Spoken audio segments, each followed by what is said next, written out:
Hello, everyone. Being a single mom, you wish there was a manual, right? But since that doesn't exist, you have to figure out what works and what doesn't work. And that's independent for everyone. But what I've found, like, let's talk about why kids they have disruptive behavior or they act out. There is something they're trying to send you a message or a signal that something is bothering us and for us to get to the bottom of it, like play investigator, right? So my daughter, she sometimes says, she hasn't said it recently, but before when I don't get her what she wants, she's like, "I hate you, mom," and I told her, "Well, I love you because you have to love them unconditionally, and then hug them. That's really important." So I told her, "So what's bothering you? Why are you acting up this way?" She's like, "You used to take me out to the playground. We used to do things together. You used to tell me I love you and hug you. When I was growing up and I was in a single parent household, my mom didn't tell me I loved you nor hug me.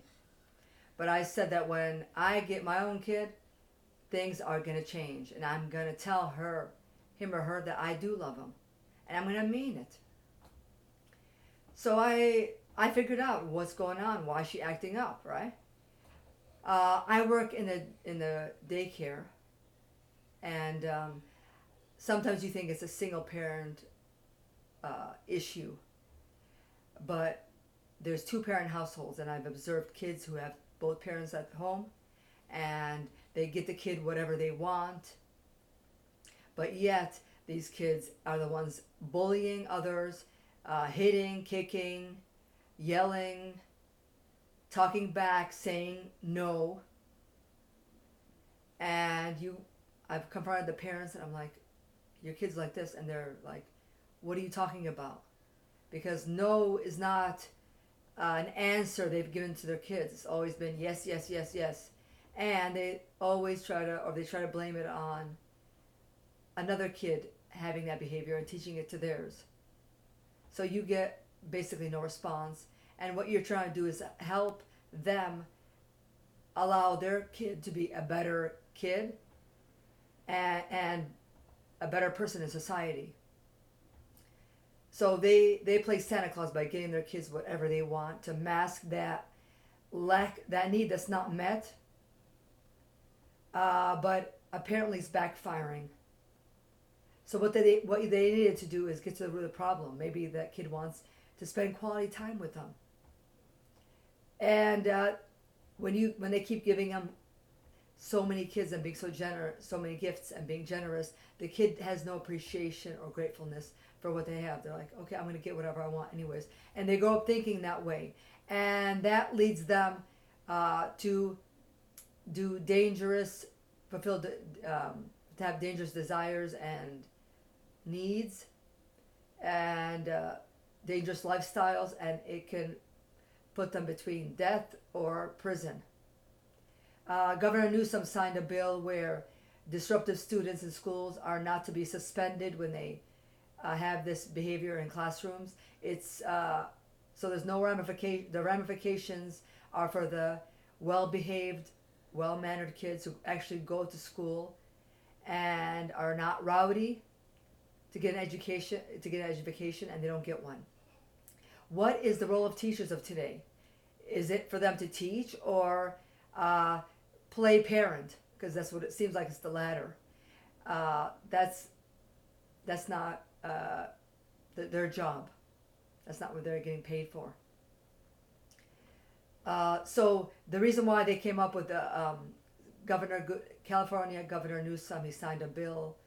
It's a Senate Bill 419, like I just said, where if students are disruptive, they're not suspended. And they said that the reason why we're doing this is because having them be suspended leads to the school to prison pipeline, which means that the students, they get suspended from school and they get pushed into the prison system.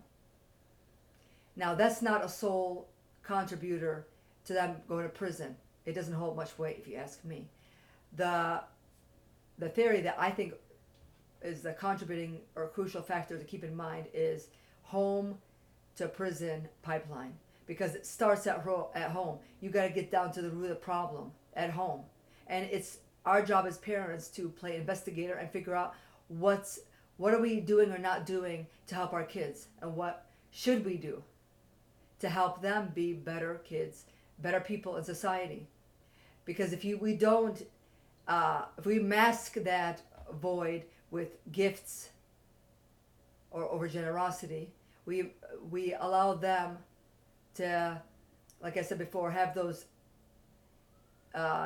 hold dangerous lifestyles and dangerous desires, which could get them in prison.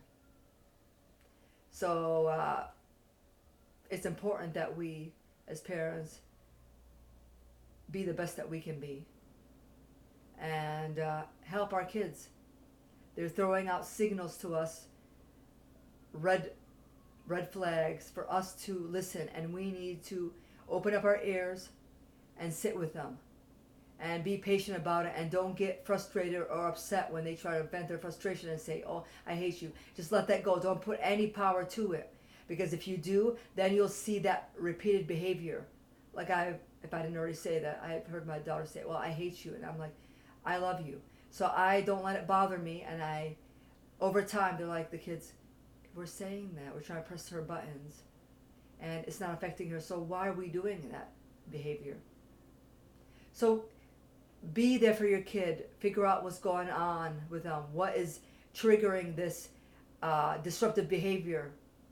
Because it's not the job of teachers to do that, or childcare employees.